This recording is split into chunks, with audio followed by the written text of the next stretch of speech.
Ladies and gentlemen, distinguished delegates, excellencies, ambassadors, ministers, heads of government, presidents, good morning and welcome to this session on the African Economic Outlook 2015. My name is Uduak Amimo. It's a pleasure and an honor to be here with you. Before I call our speakers to the stage, if I could ask that we just settle down and keep the noise to a minimum.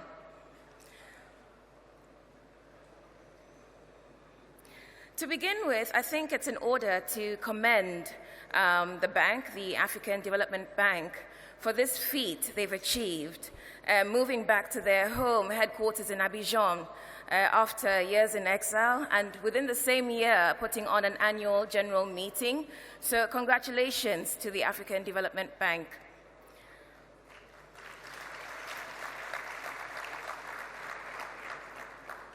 None of this would have been possible without the generosity and remarkable determination of our host country, Ivory Coast, to make this event and our presence here possible. And so I'd like to invite now to the stage His Excellency Daniel Kablan Duncan, the Prime Minister of the Republic of Côte d'Ivoire. Sir?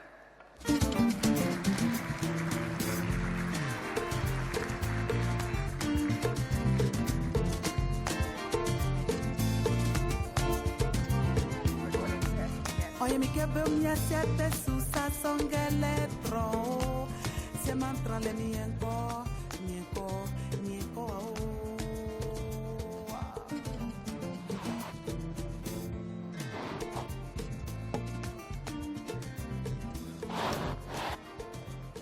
So as many of you know, the African Economic Outlook is a flagship publication by the African Development Bank, the OECD Development Center, and the UNDP.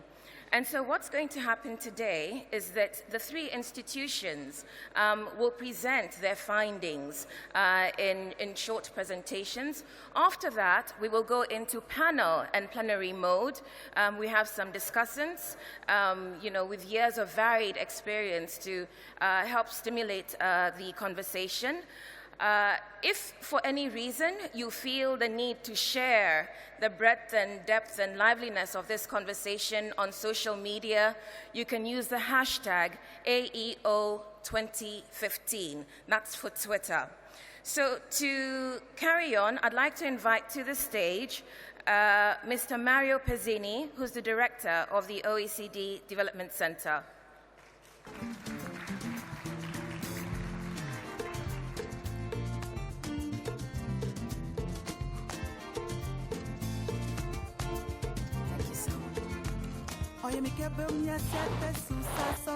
If we could now have Mr. Ayodele Odishola, Chief of the Strategy and Analysis Team for the UNDP's Regional Bureau for Africa, join us on stage.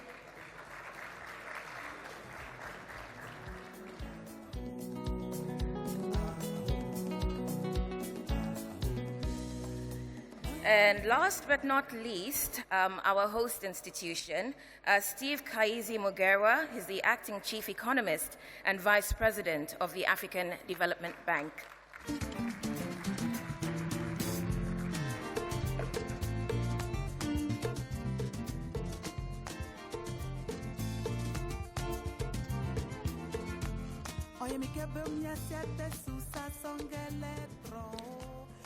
So the theme for this year's Economic Outlook is territorial development and spatial inclusion.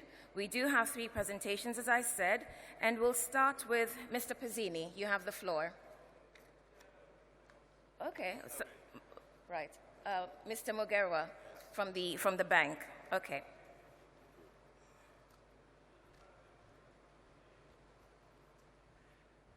Thank you very much, Madame Uduak. Your Excellencies, Your Excellency Daniel Kablan Duncan, Prime Minister, Republic of Côte d'Ivoire, friends, ladies and gentlemen, I'm extremely happy to present to you the first part of the African Economic Outlook. If it works.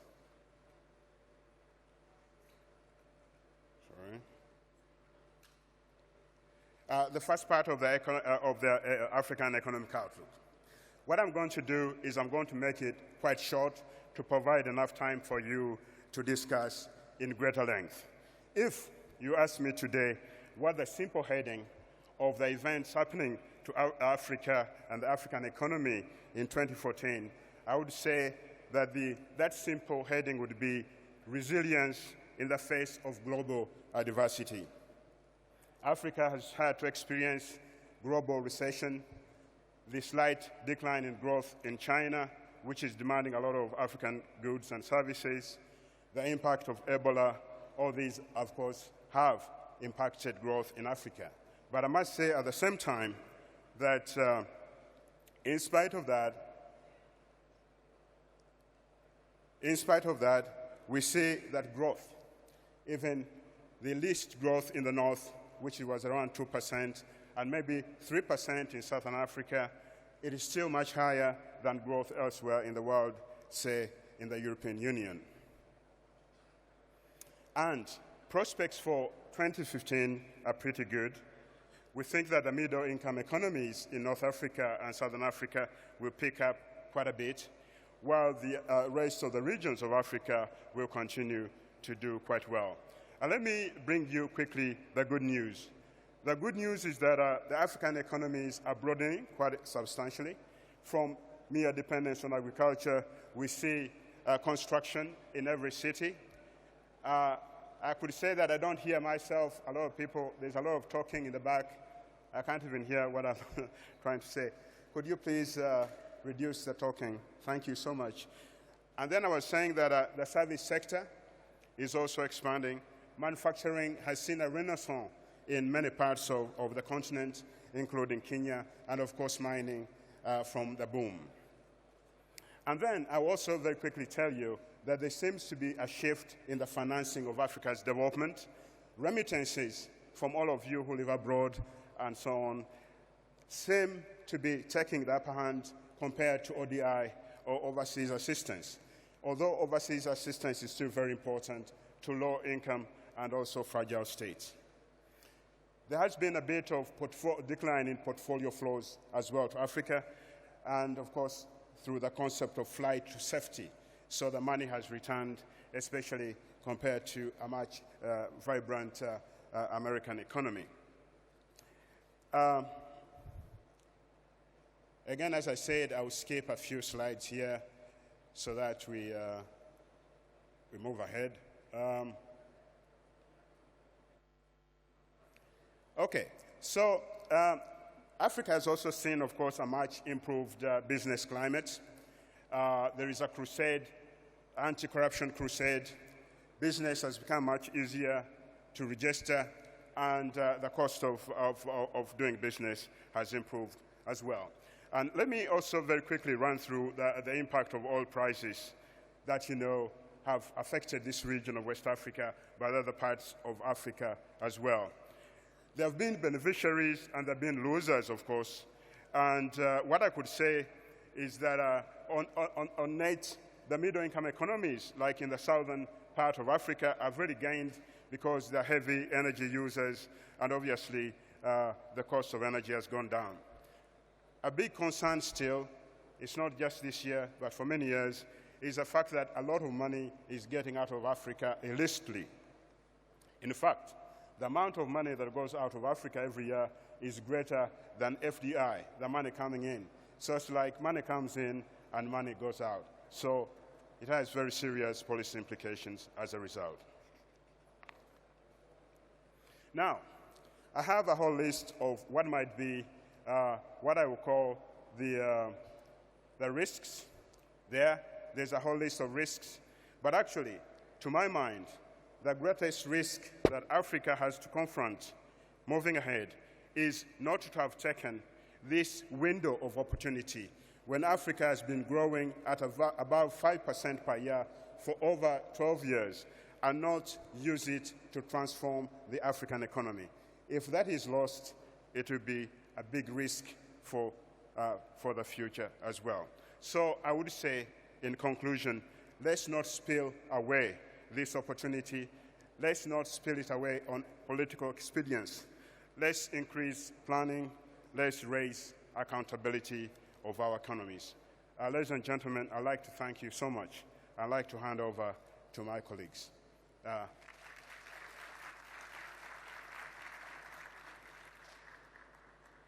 Mr. Pizzini, you have the floor. Thank you.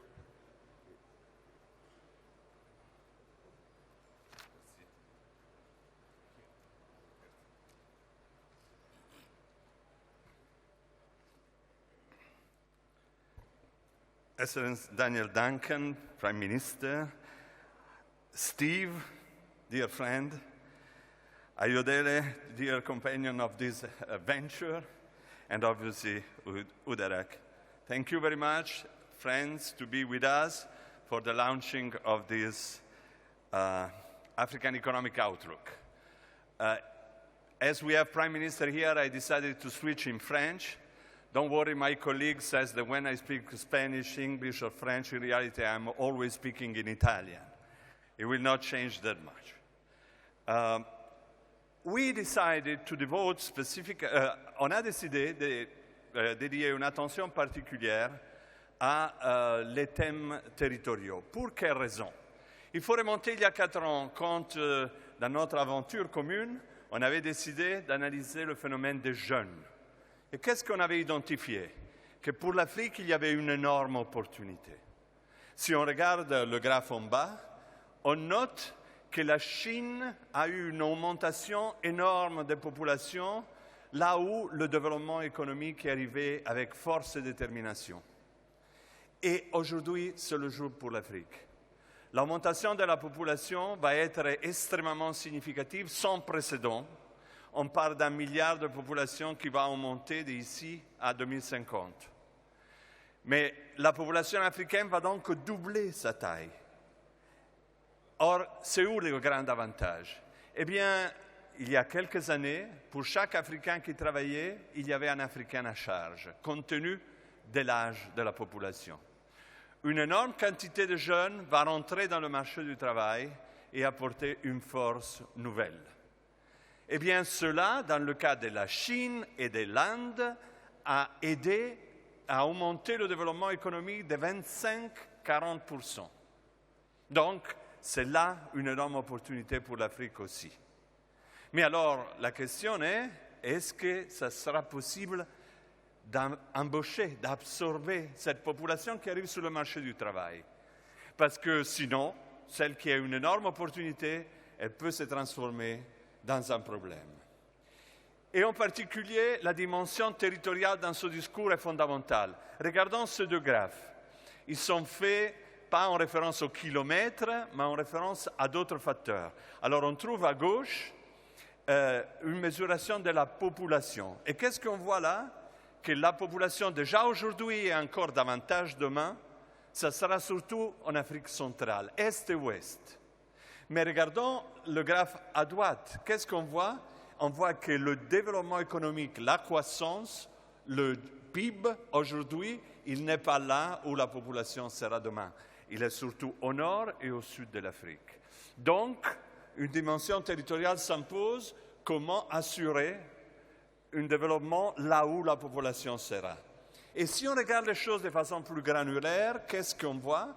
Eh bien, l'Afrique est faiblement peuplée, la densité de la population est faible, l'urbanisation aussi, mais pas partout. Il y a des parts de l'Afrique dans lesquelles on voit des taux de densité de la population élevés, la zone des lacs par exemple. Et donc, encore davantage, il faut avoir une observation territoriale afin de pouvoir affronter les grandes opportunités, mais éventuellement aussi les défis qui viendront avec. Alors, on pourrait penser que ça suffit d'attendre, que les populations se déplaceront progressivement vers les villes, et en ville, il y a une productivité plus élevée, et le problème il sera résolu automatiquement. Ce n'est pas le cas. On a mesuré des zones où la densité de la population était égale, et pour autant, on trouve des PIB par tête, une productivité très différente. Ce n'est pas suffisant d'être tous ensemble, une à côté de l'autre, pour avoir des performances meilleures. Il faut encore qu'il y ait les services, les biens publics, les infrastructures qui permettent d'éviter la congestion que des fois viennent avec l'urbanisation. Mais l'histoire est encore plus complexe. Regardons ce graphe. Il nous dit que la population urbaine, comme on s'attend, elle va augmenter dans le temps. Eh bien, c'est le cas à gauche de ce graphe. Mais ce n'est pas toute l'histoire. Aussi, la population rurale va continuer à augmenter et donc les zones rurales vont continuer à avoir un besoin et une importance particulièrement singulière. Alors, si dans cette Afrique qui va affronter une phase cruciale, la dimension territoriale est très importante, comment est-ce qu'on peut l'utiliser au mieux? Qu'est-ce qu'il faut qu'on fasse? Alors, compte tenu de cette dimension de la population, on s'est demandé, est-ce qu'elle pourra être absorbée par le secteur public en créant des postes publics?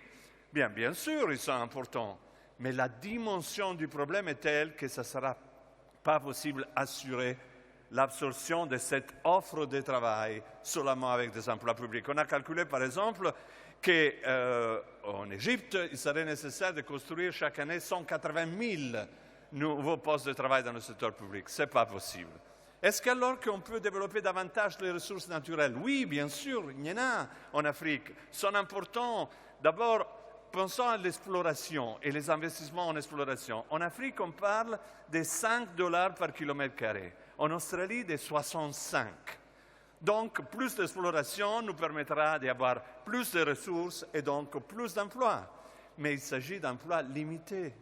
Et donc, là aussi, on ne trouvera pas une réponse suffisante, même si on rajoute à l'extraction les phases aval et les phases amont. Donc, il faut chercher ailleurs. Et où? Dans les chaînes globales du valeur, on avait dit l'année passée, ici, de ce podium. Mais quand on regarde la participation de l'Afrique dans les chaînes globales des valeurs, on voit que l'Afrique produit seulement 2,2% de la production globale des biens intermédiaires. Donc oui, il y a encore beaucoup à faire, mais par l'instant, ce n'est pas suffisant. Il faut donc se retourner ailleurs aussi. Il faut prendre toutes ces solutions, les mélanger et voir là où on peut créer d'emplois. Eh bien, cet ailleurs existe. Cet ailleurs existe parce que dans les villes, dans les campagnes, dans différentes parties du continent, il y a énormément d'opportunités de création d'emplois inexploitées. L'Afrique est extrêmement riche et les exemples ne manquent pas. Nous, on a essayé de les indiquer ici dans cette liste.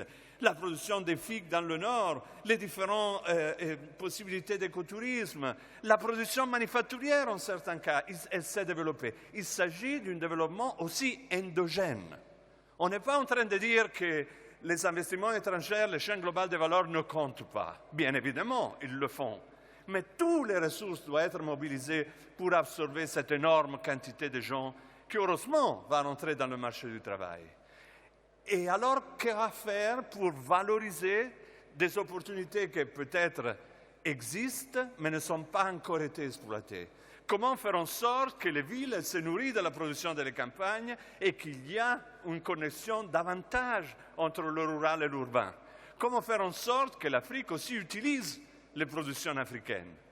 Eh bien, on a vu que dans les années 60 et 70, sont été mises à l'œuvre des politiques régionales et locales avec l'objectif exactement de garantir plus de développement régional et d'inclusion.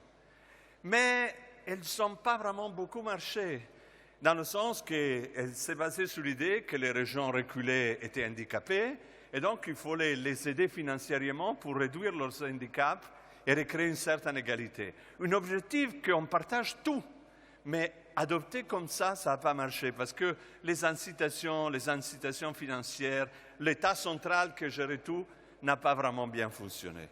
Il faut penser les choses autrement. D'abord, identifier les possibilités de développement, investir plus que donner des incitations financières avec des biens publics qui permettent de les exploiter. Il faut utiliser du capital et donc des investissements en utilisant tous les acteurs en jeu et pas que le gouvernement central. Je vais vers la conclusion rapide. Donc, ce qui s'est produit en Afrique est un effort de politique régionale dans les années 60-70, après aussi dû à l'ajustement structurel et les restrictions qui venaient avec. Ces politiques ont été délaissées. Quelque chose est resté des zones franches, des régions entre pays, des corridors économiques, mais l'ensemble de ces petits expériments ne fait pas en soi-même une stratégie.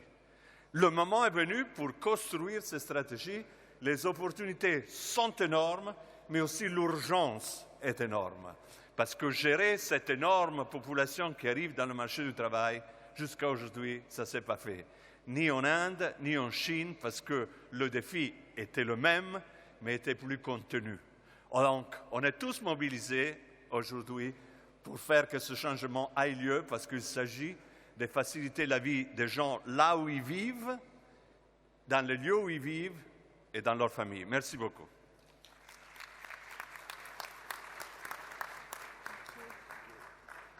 And with the UNDP perspective, here's Mr. Odushola.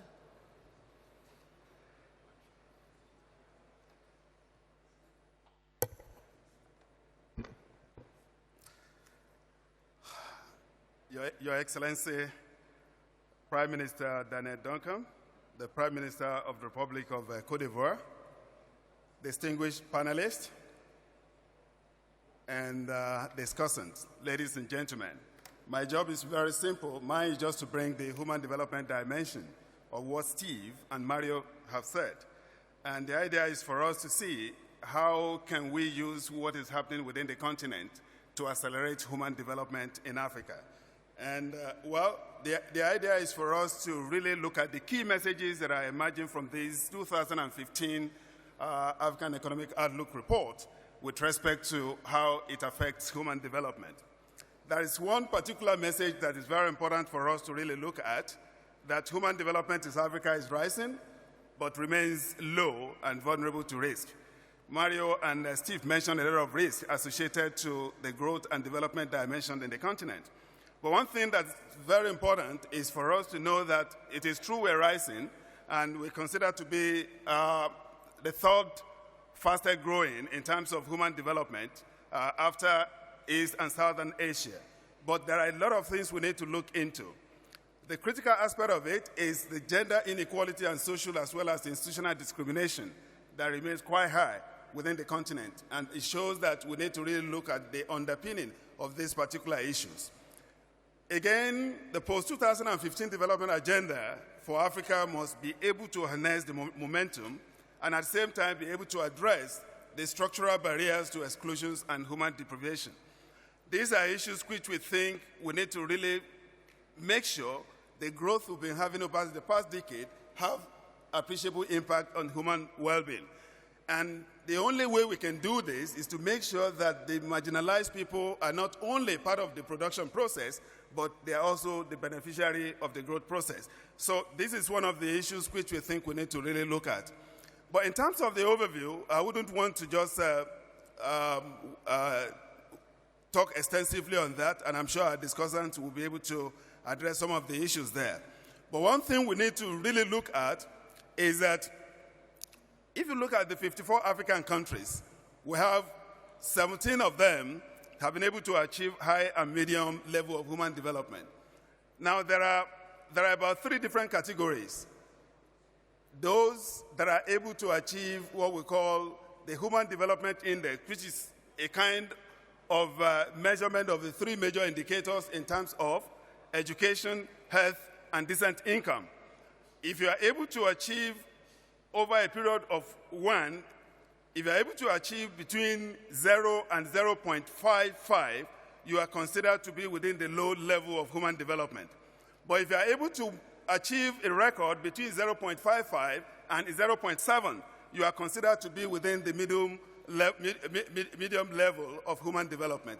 Anything above 0.7 is considered to be high human development in the index. Now, if you look at this, 17 of the 54 African countries have been able to move around the first 2 levels, but the larger part of the continent seems to be in the low level of human development.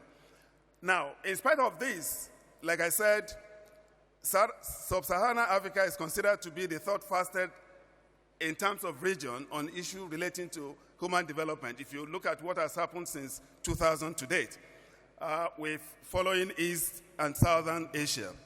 Now, there are a lot of things we need to really look at in terms of accelerating human development in Africa. We have to make it more resilient and inclusive, as the earlier speakers have said. But essentially, one thing that we need to look at is that it is important for us to really look at how can we take into consideration the people that are left behind in the production process. And that's why we talk about social protection everywhere. But there are a number of things we need to look into in making sure that social protection becomes more effective and at the same time well-targeted. These are the issues we have to probably look at in terms of making sure many people become part of the growth process.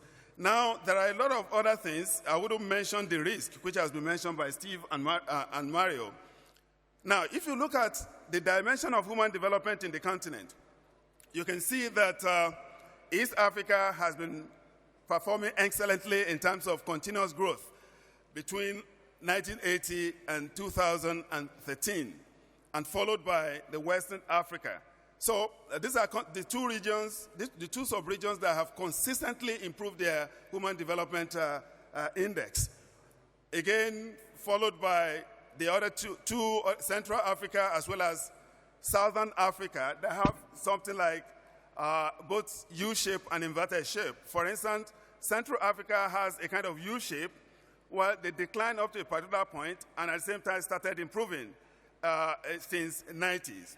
But again, you can see the Southern Africa at the same time within the same U-shaped dimension.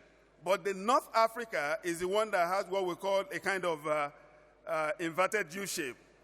They have achieved a kind of appreciable progress up till the middle 90s, and since then it's been declining in terms of the growth of it and size. So these are issues we have to look at in terms of how do we look at the various dimensions in terms of performance on human development across the 5 sub-regions in the continent. Now, there is one particular message which you just want to look at. If you look at the picture there are a few countries that have been able to say, okay, they've been able to accelerate the growth of their human development index since 1980.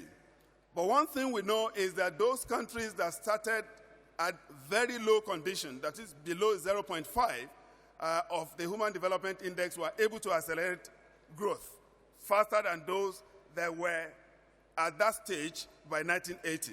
So this is one of these. We know it's very difficult for those that have gotten to the peak of human development to really accelerate progress.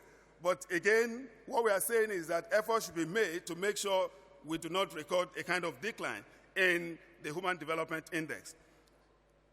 Now, the main message is that human development progress is uneven, and one thing we have to know is that you can see some of these countries that are doing very well in human development. But if you go inside into the subnational elements of this achievement, there are a series of variations, and the law of averages seems to be broken down at this stage. So what we need to do is that we should not only follow the average of the national averages, we need to look at in the various regional dimensions so that the spatial dimension of the issue of human development is really addressed. For instance, if you look at the issue in Zambia, out of the 10 provinces in Zambia, you see about four provinces, including Lusaka, Copperbelt, as well as the southern part, achieving a medium level of human development indicator. But the rest of the country, the other 6 regions are far below and one of the lowest, within the region. So these are issues we need to look at. We should not be carried away by the averages, our averages of national performance. We need to look at the sub-national element and see how they are moving in terms of accelerating progress on this. Well, there are a number of things which I know our discussant will raise, but essentially, what we want to note is that the gender gap in income, health, and education is quite pronounced. And this is one of the issues we need to look at when we're looking at human development indicators. We should not be carried away by the aggregate figure. We need to disaggregate into gender component and see how every aspect of the population is really progressing on this. Now, the main issue which we want to really focus attention on, how do we sustain and accelerate human development in Africa? Well, as earlier mentioned by Steve, building resilience to risks is very vital, and we need to promote inclusion. There are many ways. I've mentioned the issue of social protection, but we have a lot of issues we have to. There are about 3 things we have to look at where we use social protection to accelerate human development and reduce inequality. One is the issue of targeting. We have to make sure we target those that are seriously marginalized to come to the level of being advanced in terms of human welfare. Now, the second level relates to the issue of sustainability. There are many countries that have initiated the process, but they seem to have surpassed the threshold of sustainability. We need to look at this. And the third dimension of social protection relates to the entitlement syndrome. We've seen what is happening in South Africa. You introduce social protection, it's become difficult for you to say you want to withdraw it or shift it to another group. These are issues and lessons we have to look at. Again, we need to integrate equity, sustainability, and managing risks into our development plans and strategies so that at least we know that the moment it's documented, we'll be able to focus attention on it in terms of implementation and monitoring. I've said it that we need to address discrimination and at the same time respond to economic, social and governance drivers on even human development. There are a lot of things we've been talking about. African Union and many other leaders in the continent have been talking about structural transformation. We need to really make sure that we use this to really advance human development and at the same time use it to tackle the barriers that have been impeding human development in the continent. I say thank you for your attention.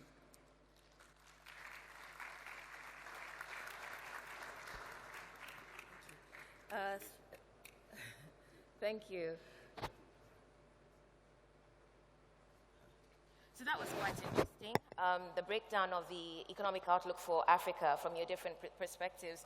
Prime Minister, I'll come to you because what didn't come out is that your country's actually been doing well. You were one of the top reformed business environments. You've also been one of the economies that have grown the fastest, I believe, for the last 3 years. So if we're talking about growth and making sure that the growth covers everybody, that we reduce spatial inequality. What has Ivory Coast been? What has Ivory Coast experience been? Is the growth, this remarkable growth we're seeing, translating to all your citizens? I go there or? No, you cannot. Okay. One of the problems is which language to use.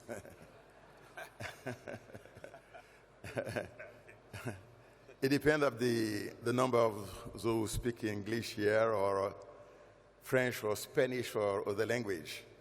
But I think that as we are here in Côte d'Ivoire, I will try to speak in French. I think that will be easier for most of the people here in the audience. Merci beaucoup, madame. Merci de la question. La Côte d'Ivoire, vous l'avez indiqué, est sortie d'une crise qui s'est terminée en 2010 et qui a fait quand même 3000 morts pour un pays qui avait été un pays stable depuis l'indépendance en 1960 jusqu'à 1999.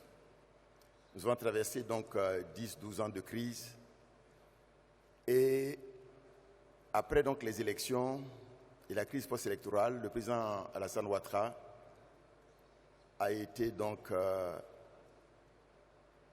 installé en mai 2011. Le 1er juin 2011, il a mis en place un gouvernement à qui il a donné 3 objectifs principaux. Premier objectif, assurer la paix et la sécurité. Deuxième objectif, assurer la réconciliation nationale. Et troisième objectif, relancer l'économie et la reconstruction donc nationale. Rapidement, en ce qui concerne le premier point, paix et sécurité, le président de la République a mis en place un Conseil national de sécurité qui a travaillé de manière à ce que la sécurité et la paix reviennent dans le pays. Alors où je vous parle, disons que l'indice d'insécurité est passé donc de 3 à 8 au moment donc de la crise à 1,12 actuellement. Si je prends les normes des Nations Unies, nous sommes passés donc de 4 à 2. Et 2, c'est le niveau de Genève et le niveau de New York. Donc nous sommes revenus à la normalité au niveau donc de la Côte d'Ivoire. Et c'est ce qui explique d'ailleurs, entre autres, le retour de la Banque africaine de développement. Monsieur le vice-président, votre présence ici est une excellente chose pour la Côte d'Ivoire et je crois que pour tous les pays d'Afrique. Voir votre institution revenir donc au siège antérieur. Et je voudrais, avant de continuer, remercier les administrateurs, le Conseil des gouverneurs et singulièrement le président Kaberuka pour avoir travaillé énormément pour le retour de la banque à son siège initial ici au niveau donc de la Côte d'Ivoire. Et je voudrais vraiment vous remercier, je voulais vraiment qu'on applaudisse à la fois donc le conseil d'administration, les gouverneurs et le président Kaberuka pour ce gros travail qui a donc été fait. On a indiqué que la Côte d'Ivoire a fait un travail de manière à ce que les gens puissent revenir ici, mais c'était normal. Et je pense en fait que bientôt nous allons terminer le siège de la banque et donc l'institution pourra revenir donc à son siège antérieur. Étant entendu que nous avons indiqué d'ailleurs qu'en ce qui concerne le siège provisoire que nous avons donné, s'il veut donc continuer à l'occuper, il n'y a pas de problème. Alors donc, nous sommes revenus à la paix et la sécurité en Côte d'Ivoire. L'autre élément sur lequel il fallait travailler, c'est la réconciliation nationale. Parce que le tissu social a été distendu du fait donc de la crise. Donc a été mise en place une commission nationale, vérité et réconciliation, pour travailler sur ces dossiers. Et pour aller vite, cette commission nationale, ayant fait un travail, il y a une autre commission qui est mise en place, la CONARIV, pour continuer notamment le comptage, l'identification de toutes les victimes de la guerre et permettre donc de les indemniser. Un montant de 10 milliards de francs CFA a été mis en place au niveau du budget 2015, de manière à ce que l'identification, disons que le paiement des victimes commence dès cette année.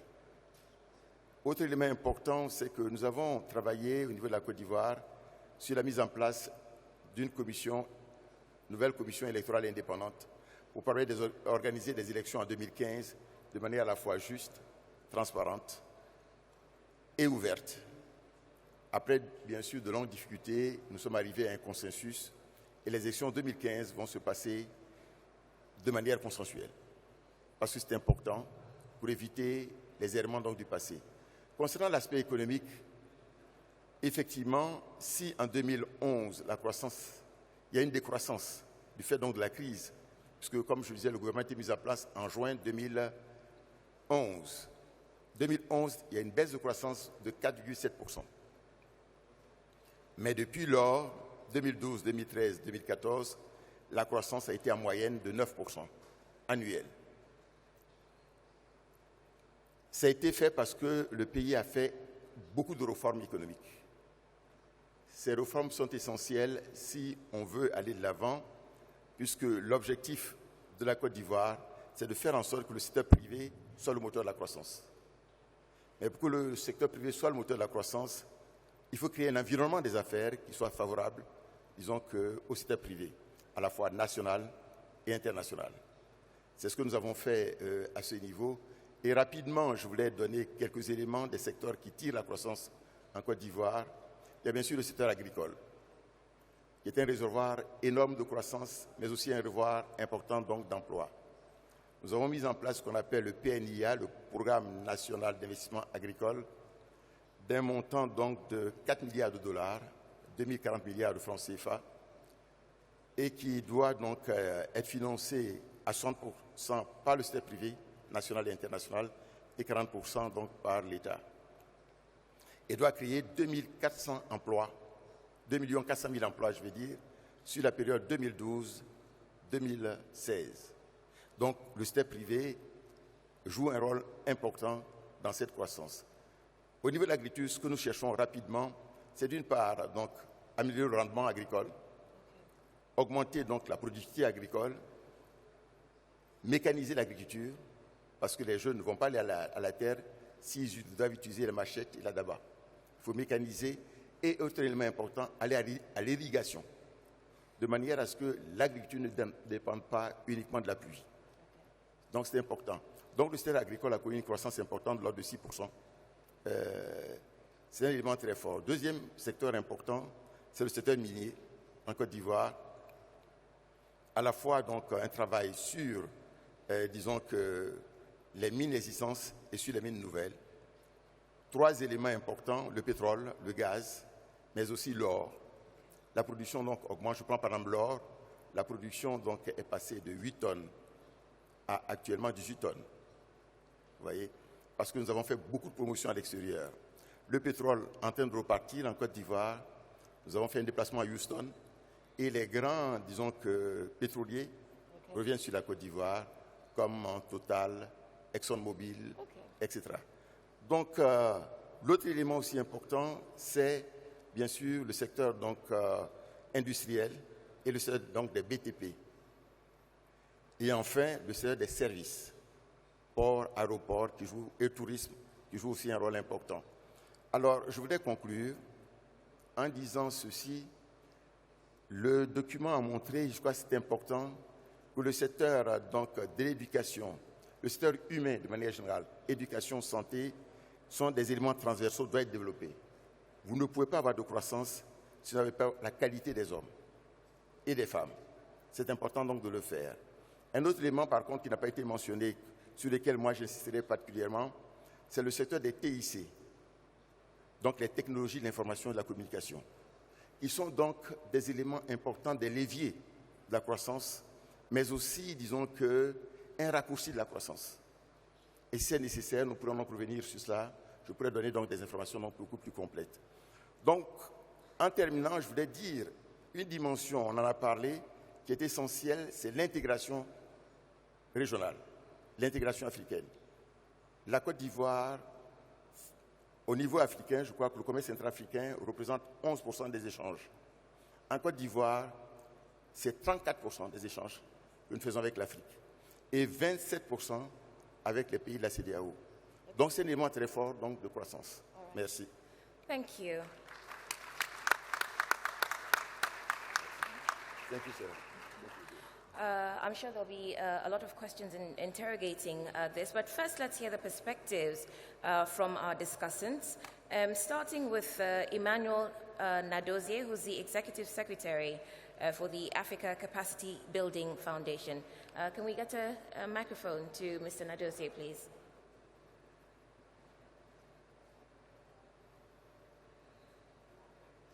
Thank you very much, the moderator.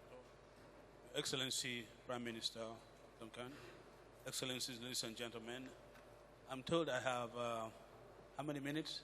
Not long, actually. Just 1 to 2 minutes, and I'll cut you off if you go over. Okay. Now, this is an excellent report which addresses a very important issue of development, because this has not been given sufficient attention. So the attention that this has received in this highly analytical and well-prepared document is very commendable. So I thank the ADB and OECD and UNDP for doing a marvelous job on it. I think the recommendations are quite sound. But the central question we need to ask is, what will make an African leader to consider spatial inequality an issue that they should devote attention? And secondly, what will make them think that's a priority that has to happen? So it seems to me that we, in addition to the excellent recommendations that have been put in place as we move forward, we need to pay particular attention to 3 issues. Number one is the issue of the politics. And when I say focusing on the politics, because there's a historical angle here.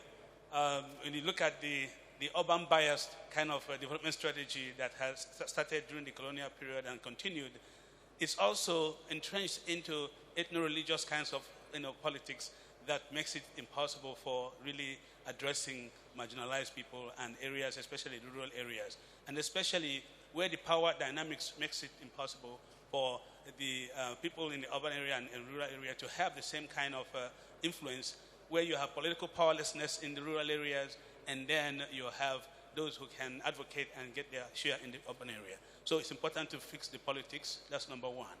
Number two is I think we are dancing around a very major issue here of population, and in particular population growth rate, which, and I think when Mario presented that, he showed that both the rural and urban population will be growing, which means that you might be really pouring water on on the surface, and fixing the problem becomes a bit difficult. Time has come for us to really boldly and directly call a spade, appeler un chat, comme on dit en français, and make sure that we really bring out population and social policies as issues that are there. Last but not the least, given from where I'm coming from, it will really be unbecoming of me if I don't mention that capacity is at the center of everything that we have said. If you move beyond the national level, there is a major challenge at the sub-national levels in terms of capacity for designing, implementing, and monitoring policies. So if we want to address spatial inequality, we need to really build those kind of capacities that are needed at various levels, both human capacities and institutional capacities. And we at ACBF, we have been doing this for 24 years. We will continue to do this, and we'll be happy to work with everybody else to see how we will reinforce capacities across the board. Thank you for the opportunity. Thank you, Emmanuel. If you could pass the microphone next to you to the former Central Bank Governor of Kenya, Professor Njuguna Ndung'u. Thank you very much. Being the former Central Bank Governor, I want to shy away from monetary policy and talk about the issues at hand. Look, I just thought maybe I would have liked to start with MDGs, 15 years of MDGs, what has happened, and I think it is covered very well. And because I think the specific directions we were given was to explain spatial exclusion, spatial inequality, and poverty, maybe that's what I'm going to stick on instead of having to deal with what has happened over the last 15 years and what the AEO report talks about. And then I just want to raise 4 points. First, let's just be clear, and this is for me extremely very important, that accessibility of markets, we really need to rethink about accessibility of markets. Whether you are talking about smallholder producers, whether you are talking about SMEs, whether you are talking about financial markets, it is accessibility of markets that makes the difference. And this is a point that we really want to expound in terms of where are we? For me and where I have come from, financial markets, access to financial markets is very, very important for fighting poverty sustainably. And the African Development Bank needs to have a strategy in terms of financial inclusion and what needs to be done. For me, that is the starting point, that accessibility of markets, whichever sector you're dealing with, is going to tell us or is going to make a difference. The second point I want to make, because I want to avoid the points that have been made by my colleague here, is the targeted interventions for the vulnerable and even the youth. Here, I'm not talking about subsidies, no. I'm talking about institutions. In the last 15 years, Africa has built strong institutions, and you can see the quality of institutions as measured by CPIA has been quite commendable. But we still need institutions that are going to manage vulnerabilities. For example, when we have commodity booms and bust, how do we manage that? I'm not really talking about subsidies. I'm talking about how do you manage booms and busts so that you protect or you smooth out some of those aspects. The third point I want to make here, and because this report talks about regional integration, is that we really need to come up with long-term strategy for regional infrastructure programs and even financing those programs. We cannot talk about regional integration and accessibility to markets, whereas you have no even road networks, you have no even the basic infrastructure to get into those markets. So essentially, we really need to focus on what do we need to do for regional infrastructure programs and how do we finance it. And finally, let me talk about, at the very end, the policy follow-through is very, very important. Follow through to the end. And most of the failures that we have seen, and even at the investment in Africa and even in some sectors, is because of the failure of the policy to follow through. And this is where, when you're in a crisis, you cut development budgets. And obviously, this is quite devastating. And because I want to tie out with smallholder and SMEs, the policy follow through, we really need to encourage, for example, for smallholders. I have always argued in Kenya that coming up with irrigation programs is useless if you are not going to show how the smallholders are going to sell their surplus. If they cannot sell their surplus, they will sink down to subsistence production again.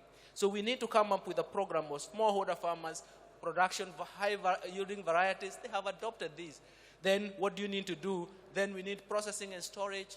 Then we need also network to the markets and all that. That is what policy follow-through will mean. Similarly, you can even pick up the SMEs.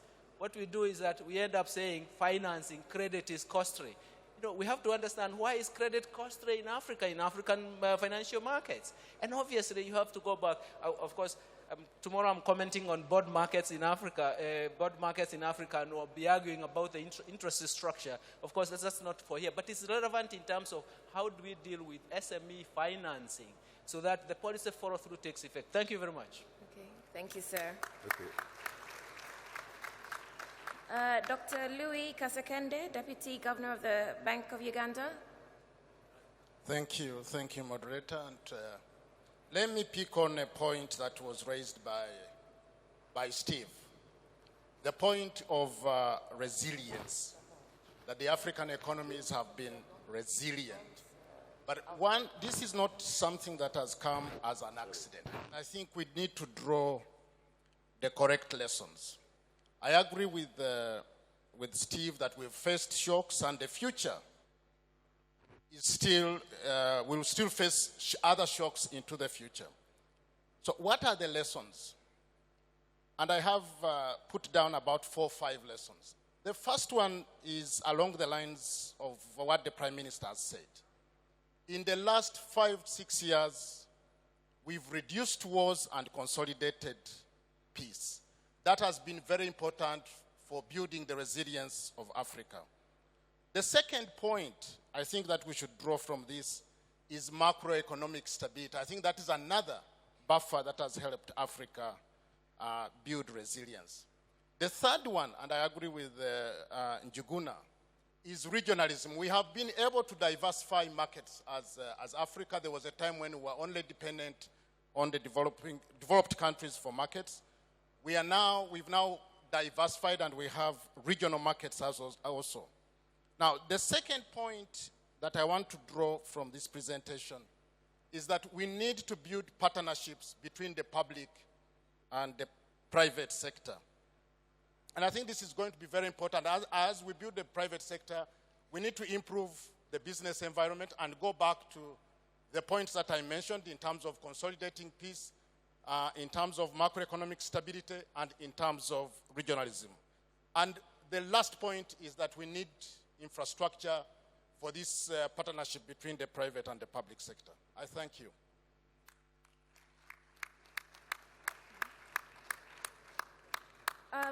Just a minute. We've heard quite a bit from the Anglophones, and so in the interests of lingual balance, would there be any Ivorian ministers who've accompanied the Prime Minister who might have a perspective to share with the institutions? Okay, if we could get a... Okay. Thank you. Merci. Je suis M. Moulombi, je viens de la société civile et je suis donc promoteur de l'Observatoire pour le développement durable pour les industries extractives au Gabon. Et parallèlement, je m'occupe du réseau pour l'économie verte en Afrique centrale. Alors, je voudrais faire mienne les félicitations des panélistes. Je m'adresse donc au directeur de l'OCDE, pour qui j'ai lu parfaitement cette étude, notamment au niveau de l'inclusion spatiale. Quelle place vous accordez aux conflits armés, aux pandémies émergentes telles qu'Ebola, mais aussi aux questions de la démocratie, de la transparence et de la réduction des comptes pour arriver effectivement, pour parvenir à l'inclusion sociale? Vous n'avez pas ressorti ces points qui font que, de fois, l'Afrique a du mal, effectivement, à obtenir ces taux de croissance. Je vous remercie. Thank you. If we could come back to Mr. Michael Atingi Ego, the Deputy Director of the Africa region for the IMF.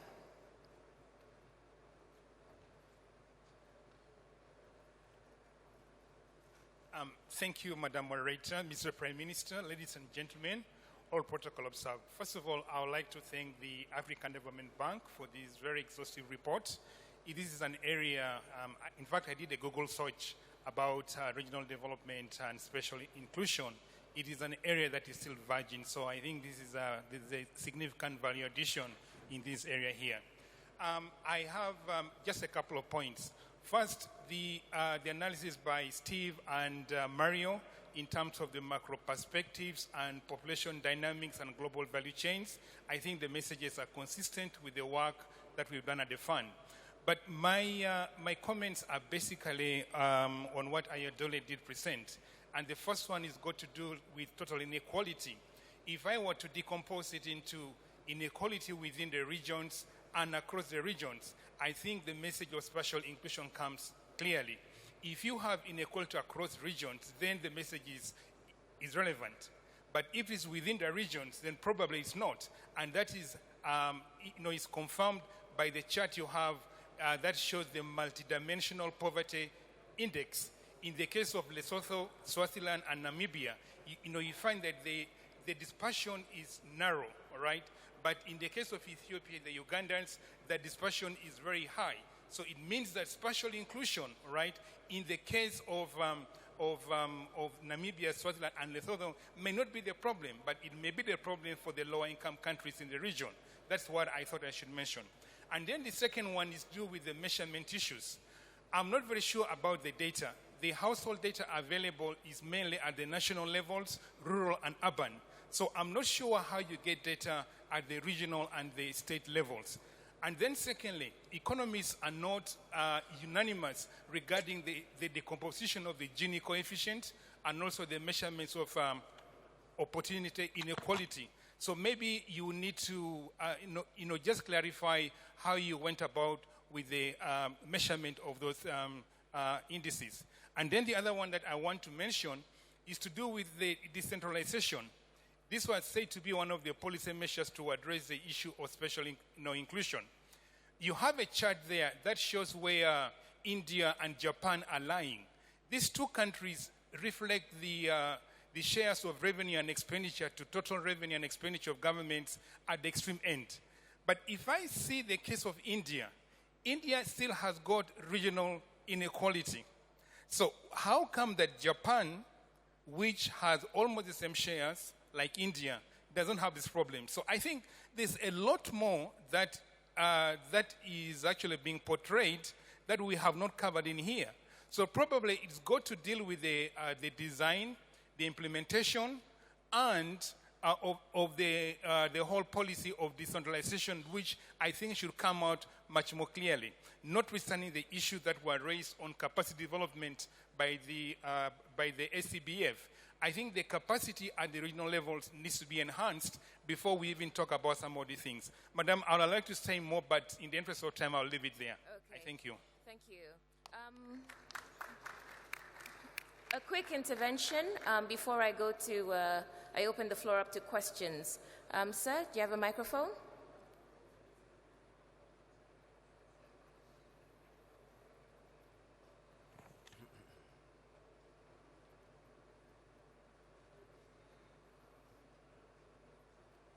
Merci beaucoup. Je suis M. Paul Kofi Kofi, ministre en charge de la Défense de la République de Côte d'Ivoire. Le Premier ministre a pris tout à l'heure la parole et je voudrais à la suite indiquer que l'élément de sécurité est un facteur essentiel pour accélérer la croissance. Lorsque nous avons vu l'exposé tout à l'heure, on a vu que dans la partie nord de l'Afrique, la croissance a été plus faible parce qu'il faut reconnaître que cette zone est en instabilité depuis quelques années, alors que l'Afrique de l'Ouest, qui connaît une stabilité certaine, améliore ses performances. Et je pense qu'il est donc important aux économistes d'intégrer cette dimension, étant donné que la sécurité permet aux investisseurs de venir tranquillement, mais surtout permet de stabiliser les régimes et aussi de stabiliser les réformes. Quand une réforme est arrêtée en cours de chemin et qu'il faut reprendre à chaque fois, je pense que cela retarde l'Afrique. Et ensuite, il faut noter qu'à un moment donné, dans l'Afrique, on avait pratiquement 37 pays qui étaient en instabilité, en conflit interne ou externe avec leurs voisins. Aujourd'hui, c'est moins le cas et je crois que l'Afrique est en train de gagner sur ce facteur-là. Donc je voudrais que les panélistes intègrent, et surtout le rapport économique de l'Afrique, intègre ces dimensions et qu'elles soient beaucoup plus visibles et que, pourquoi pas, les indicateurs sur la sécurité soient intégrés dans l'analyse. Je vous remercie. Okay. Thank you. I'll open up the floor for your questions. To my colleagues in the media, I will say that there is a press conference taking place on the African Economic Outlook after this. So if you've got any questions, please remain behind for the press conference so that we can allow other delegates to engage with the panelists. So here's what we'll do.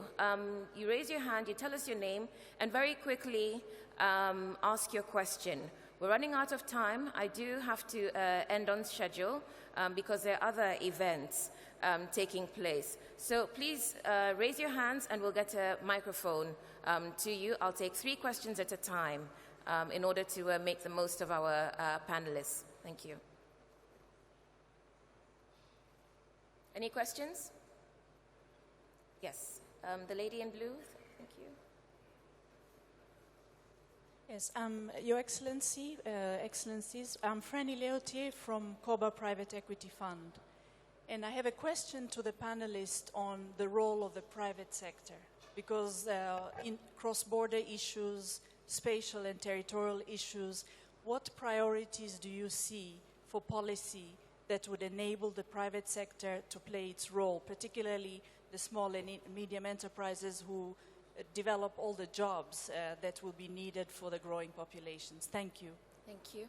Another question? Yes, there's a gentleman next to you. I'm Denis Sedieu, economist at International Coffee Organization. I speak English because my question goes to Steve Mugerwa.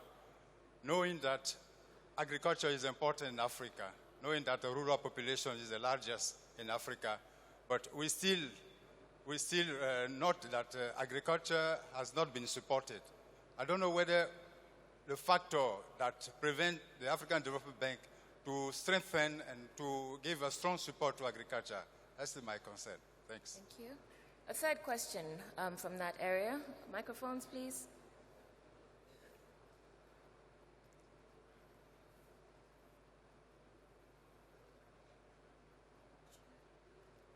The gentleman is standing. Thank you.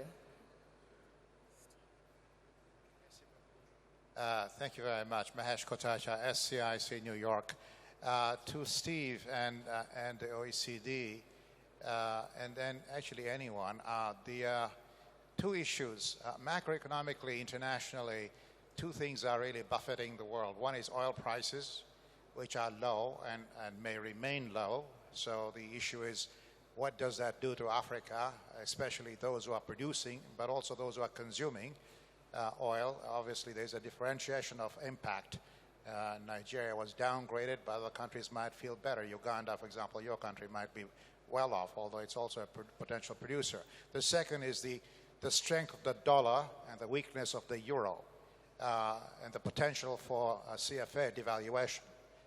So if you could talk about the impact of macro international picture on the African economies and their resilience in face of what is likely to be a pretty major sustained sort of attack on prices of commodities and on interest rates and exchange rates.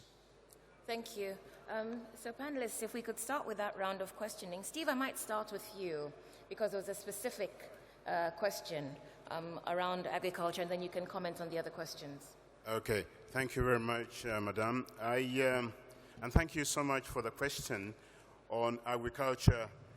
Why agriculture still plays a very important role in the African economy, but the questionnaire, I don't quite see your face from here, but you seem to think that it's undershot, the support that we give to agriculture.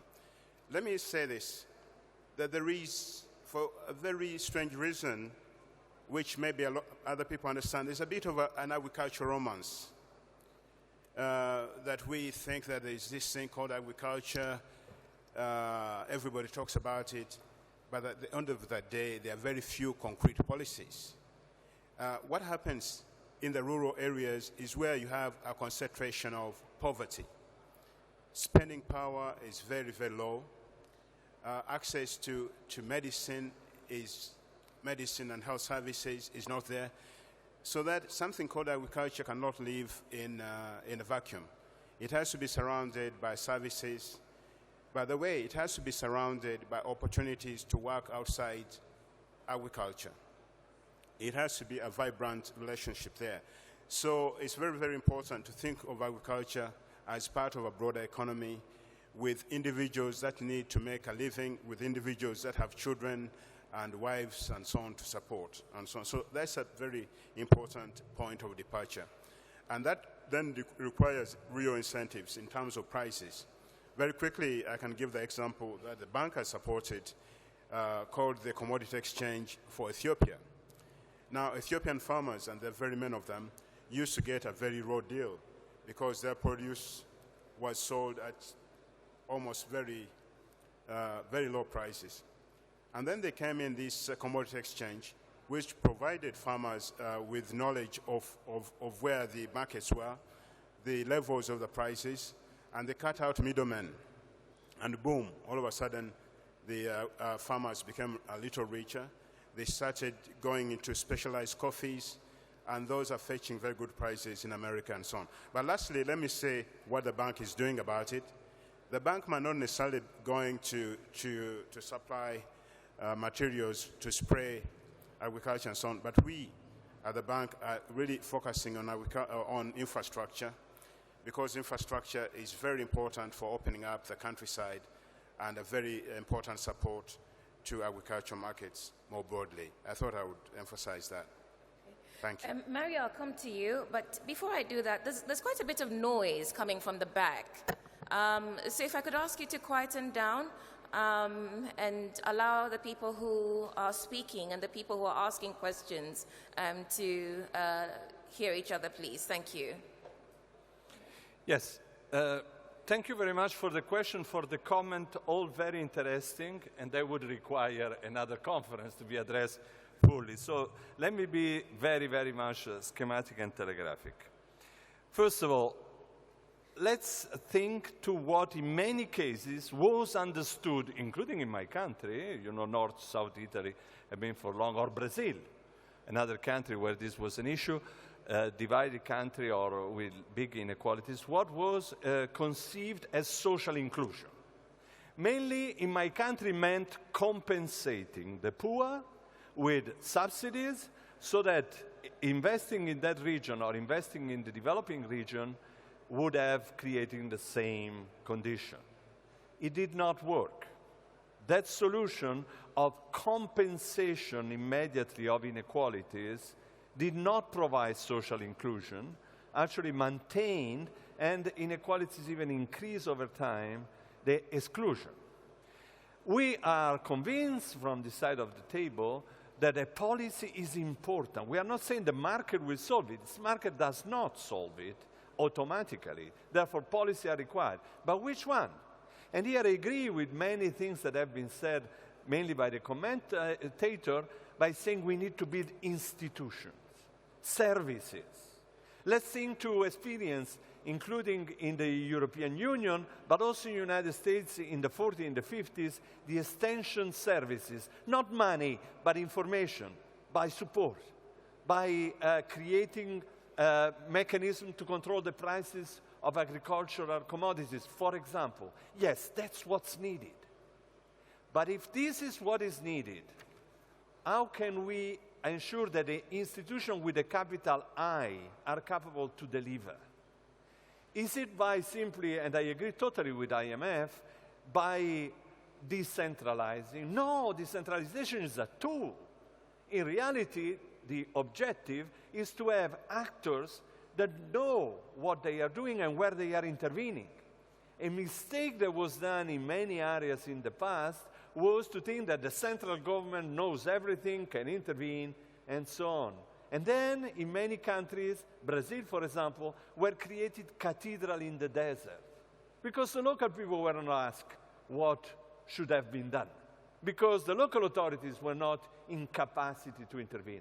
Obviously, resources are crucial anyhow, because when we speak about fiscal revenue levels, that are around 15–20% is not comparable with, I know that there is the ambassador of the European Union here, let's say 37% that is in the European Union, that is doing very important policy of so-called structural reform, I mean the structural funds I'm referring to. So these points are crucial. I agree. What needs to be done is institution for the market to function and capacitation in the actors to do it. Is capacitation in terms of people, but also in terms of institution, I totally agree. Therefore, building a vision, building a plan. Let's use this word that has been out of our dictionary for many years, a plan, so that also the private sector knows what will be done. I conclude this round just by insisting on a point. Regional policy, local development policy are crucial, but they also need some sectoral policy of strong territorial impact. How can we forgive that logistics is fundamental? In many of our discussions when we speak about regional integration, we think to tariff barriers. But that's because we are economists trained in trade. It's not because reality necessarily have this as a first priority. The first priority is logistics. It matters 8 times the tariff barriers. And therefore, this needs to be done. Sorry. Okay, thank you. Prime Minister, if you could respond quickly. I'd like to take one final round of questioning. Okay. So if you could be as concise as possible. Okay. But I'll do it in French. Okay. La question qui avait été posée sur les petites et moyennes entreprises. C'est un dossier important de développer les petites et moyennes entreprises dans nos pays et notamment les PME nationales. Ce que je voulais donc ajouter sur ce point, c'est qu'en réalité, l'investisseur étranger ne vient dans un pays que s'il a le sentiment que les entreprises nationales existent et qu'elles sont bien traitées. Donc les réformes qui sont importantes qu'il faut faire doivent concerner à la fois le secteur international qui vient, mais aussi le secteur national. Si je prends le cas de la Côte d'Ivoire, les petites et moyennes entreprises en Côte d'Ivoire représentent 80% des entreprises, mais actuellement ne représentent que 18% du produit intérieur brut. Notre objectif d'ici 2020, c'est que leur part dans le produit intérieur brut soit plus que doublée, passe à 40%. Mais pour ça, il faut améliorer donc le climat des affaires. En 2014, le secteur privé dans les investissements totaux de la Côte d'Ivoire représentait 64%. Donc presque les 2 tiers des investissements faits en Côte d'Ivoire est fait par le secteur privé, à la fois national et international. Notre objectif, c'est qu'en 2020, la part passe à 70%.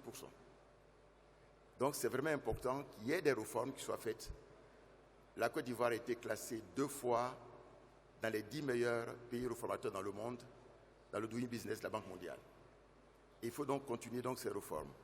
Sur le secteur agricole, rapidement, en plus donc de ce qui a été indiqué, je voulais ajouter que l'un des éléments clés pour développer le secteur agricole, c'est le prix aux producteurs. C'est important, la commercialisation et le prix aux producteurs. En Côte d'Ivoire, nous avons lié le prix aux producteurs au prix international. Sur le cacao, 60% du prix international est reversé au monde paysan. La production a bondi de 1,2 million de tonnes à 1,7 million de tonnes. La Côte d'Ivoire reste toujours le premier pays dans le monde producteur de cacao avec 40%. Mais sur l'anacarde, nous sommes 2e producteur mondial. La production donc a augmenté parce que la rémunération a augmenté. Donc moi je pense que c'est un élément très fort de politique qu'il faut faire au niveau du secteur agricole. C'est la rémunération du secteur agricole qu'il ne faudrait pas pouvoir oublier. Merci. Thank you. Steve, I'll crave your indulgence. We've got 5 minutes to go, but I'll take 2 more questions from the floor, just so that we can benefit from your expertise here. I don't believe we had a question from that side. Is there anyone? Yes. If you could let the microphone.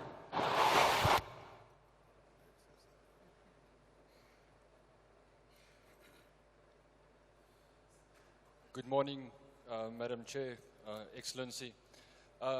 we've heard a lot this morning about SMEs and spatial development and infrastructure and so forth, but we've heard very little about gender, female entrepreneurship. So should we understand that we first need to fix infrastructure and spatial disparities and green energy before we start addressing women entrepreneurship and women participation in the economy? Thank you.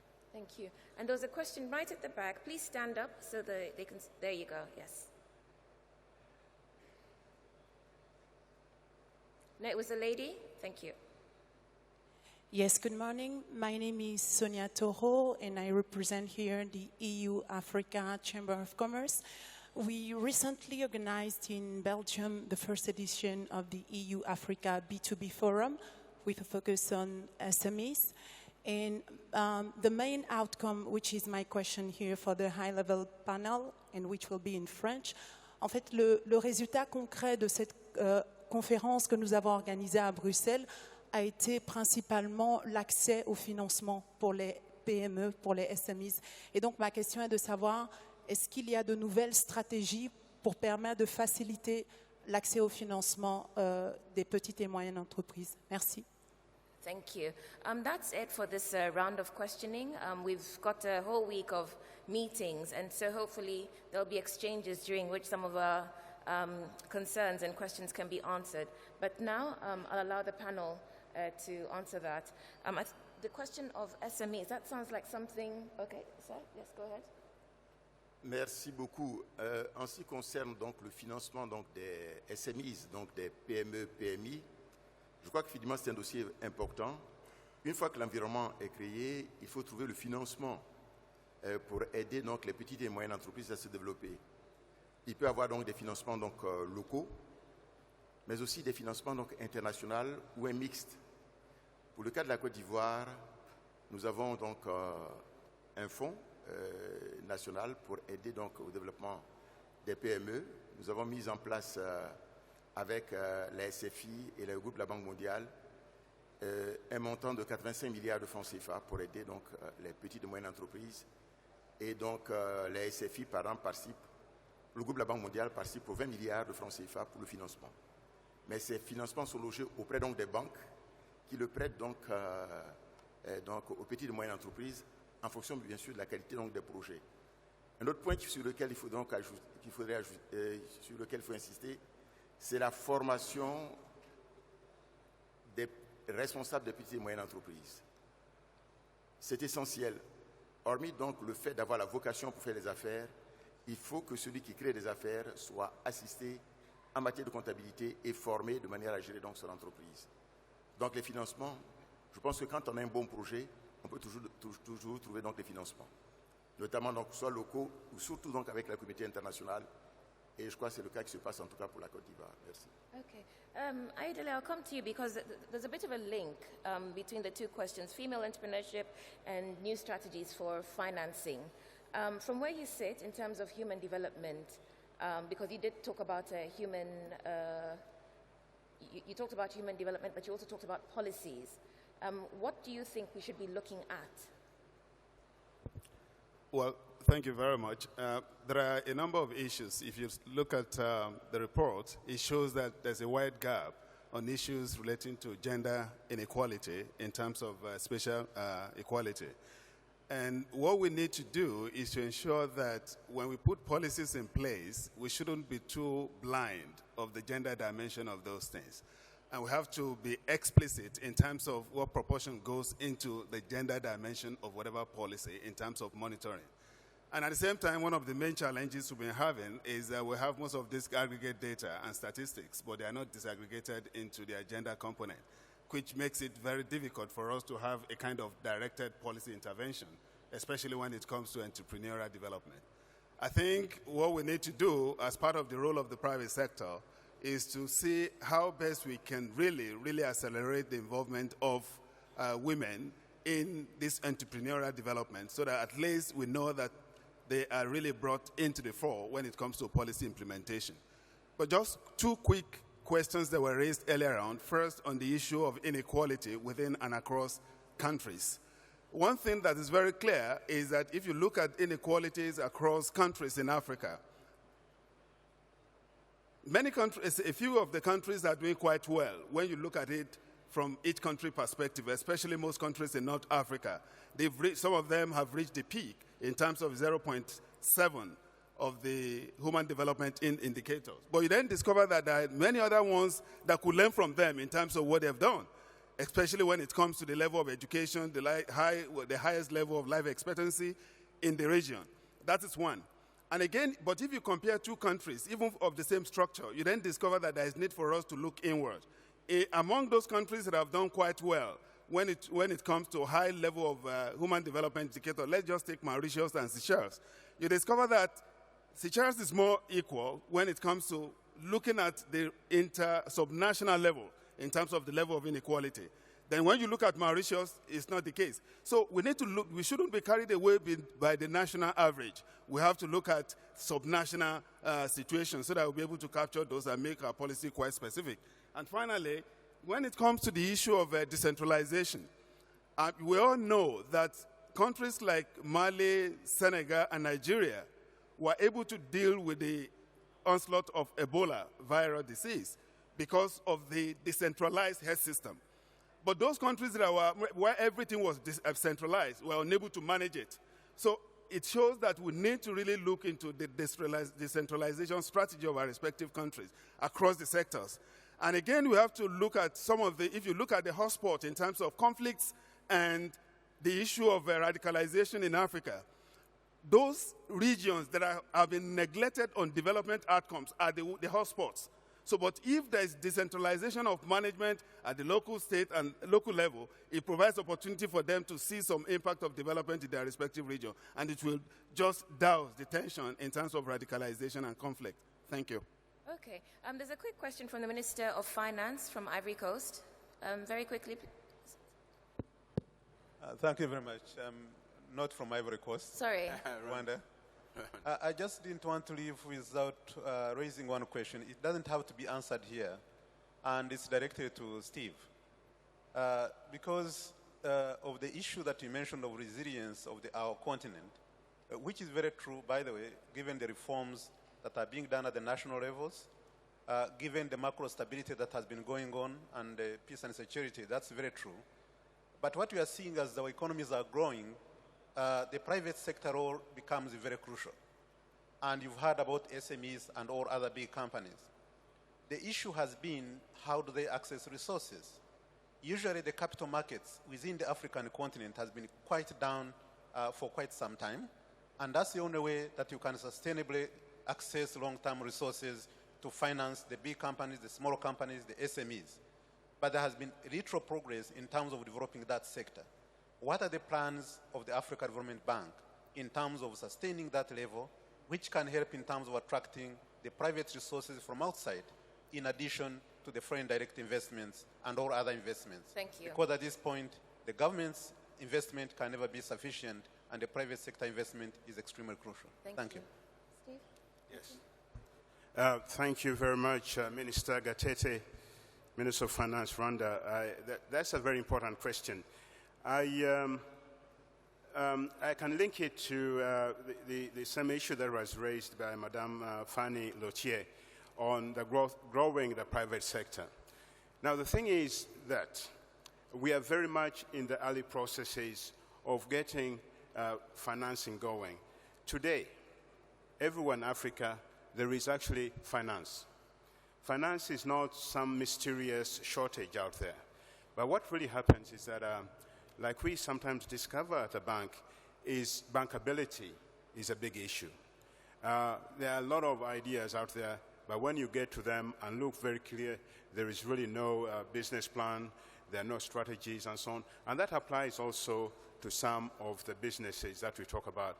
So maybe importantly, because the bank obviously doesn't have a lot of money compared to the needs of the continent, but one thing we can do is to help small-scale businesses, medium-scale businesses, large-scale businesses organize themselves in such a way that they can generate projects that are bankable. And once that happens, it becomes a self-generating process. It becomes a very sweet spot for all of us. So I think that is an area that we can focus on. Lastly, the bank itself has created a number of instruments. We don't need to describe them as such, but one of them is a partial risk guarantee, that a company could be very risky, but the bank could look at it as having some positive developmental impacts. So what happens then is that the bank comes in, provides this instrument called a partial risk guarantee, where it takes part of the risk of this business or project failing. And when that happens, other private sector groups interested can then bring in the money. So this is one way that we can do it. Obviously, Minister, you said I shouldn't answer right away, but maybe we can talk about it a little later. Thank you so much for raising the question. Prime Minister? Well, ce que je voulais ajouter simplement, maybe I'll say in English quickly, what I would like to add also for the financing of the private sector in our continent and in our countries is that we have also to boost, to develop the public-private partnership. That's one of the key sectors for the future in Africa, both for the national companies and also with the international private sector. We have done it with the ADB, financing the bridge, the third bridge. It is a public-private partnership, 40% for the state and the other from the private sector. Well, you asked me to finally to launch. Yes, this is the launch of the African Economic Outlook for 2015. Okay. You're the guest of honor. Okay. And so I think the honor is yours to declare it officially launched. Okay. Merci beaucoup, madame. Okay, I will show it. Et nous, on vous accompagne. Et nous aussi. Voilà. Comme ça a été demandé, je voudrais d'abord remercier donc les panélistes d'être présents. Remercier donc madame le modérateur donc de son rôle important pour cette rencontre, et je voudrais donc officiellement déclarer lancer les perspectives économiques pour l'Afrique pour 2015, en vous remerciant donc les unes et les autres pour votre brillante participation à ce panel. Merci encore une fois.